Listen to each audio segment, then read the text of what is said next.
Well, it was a memorable and emotional day for Caitlyn Clark and Iowa fans as the Fever brought Caitlyn back here to her alma mater to experience at least one more. Caitlyn talked before the game how she had hoped that maybe this time would come, this opportunity. There has been many different teams that have gone back to universities as they try to grow the game, including Stephanie White back at Purdue when the Fever were just getting off the ground. But to come in year two, in their first game in more than 200 days, Caitlyn and her teammates as well had a ball Sunday afternoon here at Carver Hawkeye Arena. I'm Scott Agness of FieldhouseFiles.com on the road for you to provide you with coverage of this massive event for Caitlyn, her fans, and for Fever fans as well. It's really a brand extension. While this was run by a third-party company, very much hyped up Caitlyn, the Indiana Fever, as well as the Iowa Hawkeyes. Caitlyn Clark played. Obviously, that was important, given that she did not play yesterday afternoon in their first exhibition game. I felt good.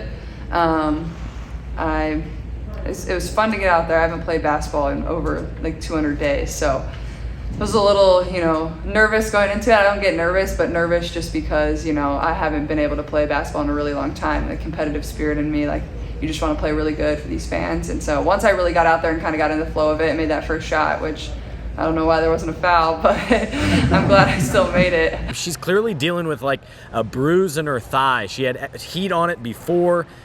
During the game, when she went out, she went into the tunnel to ride a stationary bike. It's something that's kept her out of practice the last several days, and something you really just need rest. And the good news for her is, of course, that they have 2 weeks until the start of the regular season. But she didn't play off-season ball. She stayed in Indy primarily, worked out at Hinkle, worked out at Cambridge Fieldhouse. So for her, this was an opportunity to finally shake that rust and get out there for the first time this season. Honestly, I was really excited to just get out there and play, and especially getting to do it for the first time this season in front of these fans was really cool for myself. And just seeing the amount of people and young girls and young boys that stand there and scream for me to sign their stuff, I don't take that for granted. That's so cool. I would be lying to you if I thought that was just normal and everybody gets to do that. They don't. So I'm glad I can be a role model for them, and they have a great impact on me too. And that's why you do it. Even at the end of the day, say I scored 0 points, I'm sure they still would have been there screaming my name and wanting an autograph. And I think that just really kind of puts into perspective the impact. And there's a lot more bigger things in life than basketball. Yeah, I thought it was electric. It's what you've seen, whether it's from the outside on television or being here broadcasting, but to actually feel the energy. I mean, it is a thing when you talk about having a six man, so to speak, crowd energy. It gives you a lift, it gives you a boost. It's why we all do what we do, to feed into these kinds of environments. And so it was a lot of fun. I think for the WNBA and the opportunities that we have to bring our game to areas where fans can engage. Oftentimes it's difficult for fans in the summertime to get to a WNBA city. Now, her time in the game started and ended in the same manner, knocking down a three-pointer, including one from beyond her logo. There at 36 feet out is what it was officially recorded as.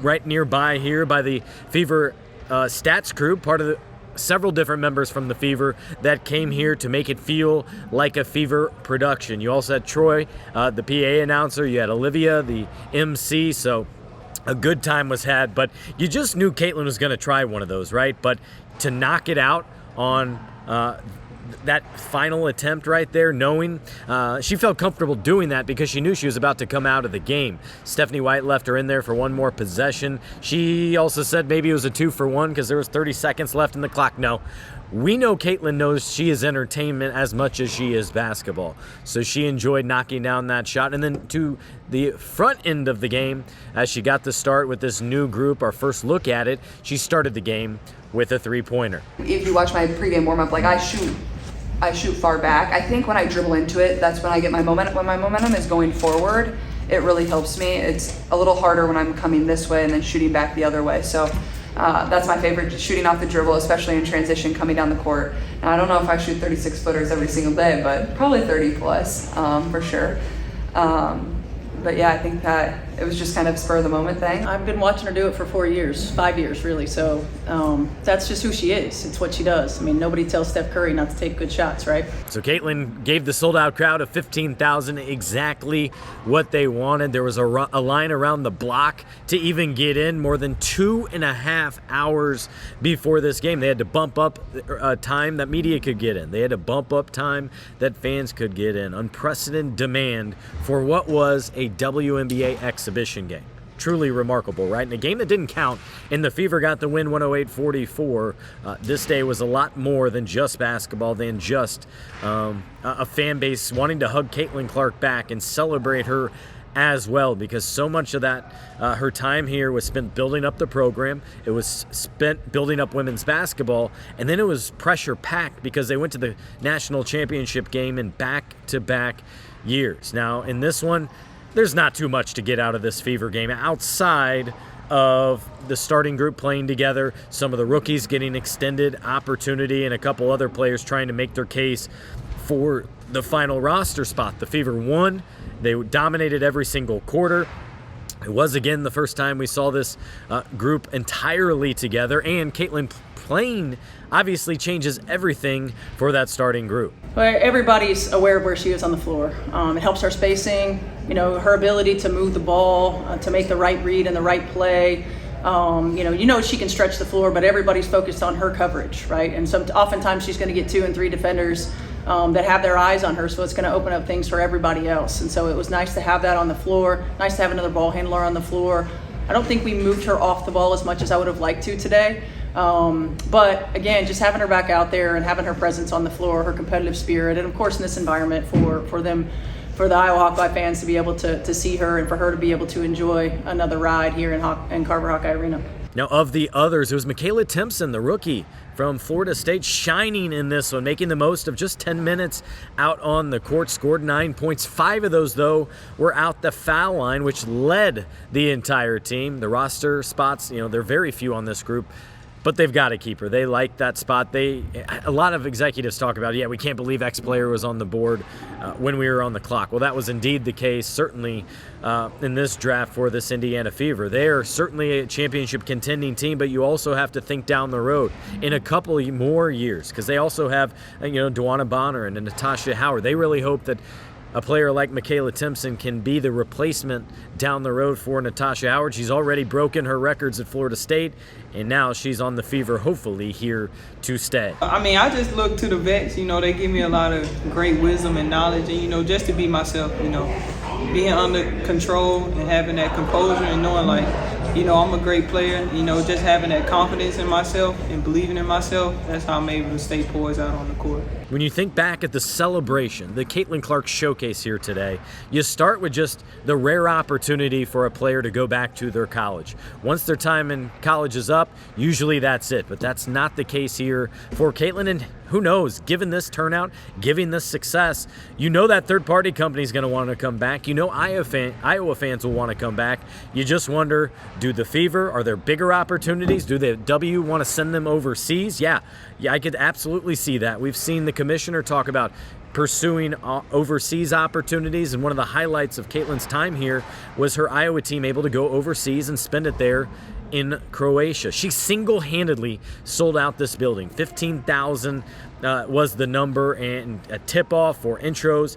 Everybody was standing, having the time of their life. That might be the highlight of the basketball season for so many here in Iowa City. And what also made it special was it was meant for them. Tickets were given and sold to season ticket holders, not to Fever fans necessarily. Ooh, we do have bugs in here. Caitlyn talked about how there's no air conditioning. Well, that also means you leave the doors open as well. It was not a factor, I can say, by the way, here today. A cooler day, about 62 degrees here in Iowa City. But yeah, the game sold out immediately, 45 minutes. They blew it up. You had ESPN come in and send their #1 women's basketball crew for the showcase. You had ESPN put on an hour pregame show, WNBA countdown for this. On Friday, you had games at LSU, at Notre Dame. Those were just on Ion. There was not this massive pregame show whatsoever. This was truly a unique circumstance. And even coming in, go around the tailgate loss, you had fans truly tailgating for this as if it was an Iowa Saturday afternoon football game. And more than that, they were in Iowa gear, they were in Fever gear, and that's what Caitlyn loved about it, is there was a nice combo. And what she also told her teammates coming into this one is it's not just about me. Because they love me, they're going to love you and support the Fever as well. So a lot of love had to be felt by the entire Fever roster from Caitlyn on down. They certainly felt the love, just not quite as much as Caitlyn was able to. And it was cool after she made that 36-foot shot, after she was taken out of the game. I think that's when she was able to let her guard down finally, move off that competitive edge she always has, even when they're up by 50, and soak in the moment. Feel those emotions that was racing through her head as her grandparents, who aren't able to go to many games, they were here. Her parents were here. Lisa Bluter, many of her former teammates here at Iowa, and coaches, and all of those. We are so grateful for everything that Caitlyn and her teammates did to help fill this arena. And they stood on the shoulders of everyone from Megan Gustafson to the Vivian Stringer era. And certainly, let's give a round of applause to Lisa Bluter.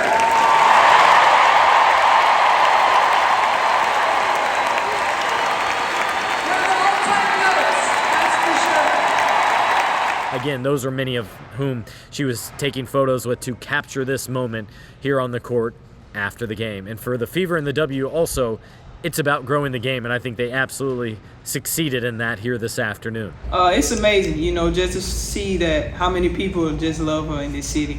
She made her mark here, and it's just incredible to see all the fans and how much she's just put into working, and then the impact she's had on this city is just amazing to see. I think it's hard to put into words like what exactly it means to me. It's almost overwhelming to a point. Like, I'm just very, very thankful to be able to come back to a place that continues to support me and see old friends that are having a great time getting to watch me do my thing, that don't play basketball anymore, that are just my friends, and spending time with them. Like, even though it was just dinner last night, like, it's just fun to come back here and like kind of feel like you're in college again in a way. But also it was a little weird, like going in the locker room, but I don't know, something about this gym like just makes me play well, and these shoes, like, it just, I don't know. So there's something about it, but I just a lot of gratitude. Caitlyn doesn't get much time back here. She's only been a couple times since graduation just over a year ago. Graduation she wasn't able to participate in because the Fever season, her rookie season then, had already started. Been back for a football game. She was back in February for her number to be retired, hung right in the rafters, and there's also that 22 on the court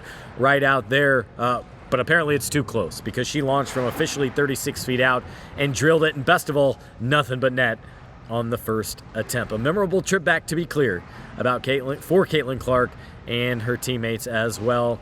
And again, wrapping up as she did on the court, signing autographs and taking photos with the opponent. I'm not sure you see that very often.